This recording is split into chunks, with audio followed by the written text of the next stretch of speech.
اب کہتے ہیں اپنا بھارت بہت آگے بڑھ گیا ہے، بہت ترقی کر لی ہے، لیکن کیا لوگوں کی سوچ نے ترقی کی؟ جی نہیں، کیونکہ آج بھی اتنے لوگ ہیں جو اپنی بیٹیوں کی پڑھائی کے خلاف ہے۔ تو مجھے ان سب لوگوں سے ایک سوال ہے کہ پھر وہ اپنی بیوی کے لیے لیڈی ڈاکٹر کیوں ڈھونڈتے ہیں؟ ہے کوئی جواب؟ عورت کی لمبی زبان کے لیے تو ہر کوئی شکایت کرتا ہے، پھر کوئی گونگی لڑکی سے شادی کرنے کے لیے تیار کیوں نہیں ہوتا؟ ہے کوئی جواب ان کے پاس؟ آج بھی اتنے لوگ ہیں جو 21 سال تک ٹی وی، صوفہ، بیڈ، فریج، واشنگ مشین نہیں خریدتے۔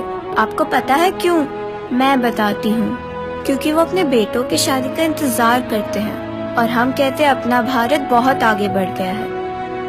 ایک فیس بک کے سی ای او زکربرگ نے اپنی بیٹی کے پیدا ہوتے ہی اپنی 99% دولت دان کر دی، اور یہاں باپ اپنے دہیج کا پیسہ جوڑنے کے لیے تو اپنی گنجی بھی پہننا چھوڑ دیتا ہے۔ عجیب رواج ہے ہمارے ملک کا، نیت آدمیوں کی خراب ہوتی ہے اور گھونگھٹ عورتوں کی نکلواتے ہیں، اور ہم کہتے ہیں اپنا دیش بہت آگے بڑھ گیا۔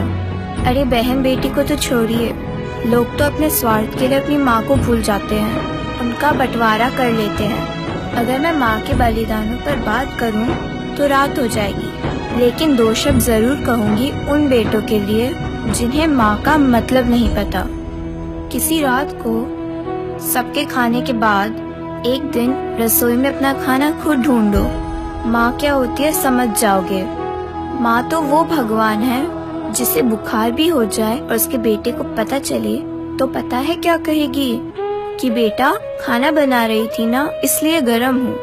اب ہمیں پرانے ریتی رواج کو توڑ کر آگے بڑھنا ہوگا، اور ایسا کر گزرنا ہوگا کہ ہر ماں ہر باپ یہ کہے کہ مجھے اپنی بیٹی پر گرو ہے اور اگلے جنم میں مجھے بیٹی ہی چاہیے۔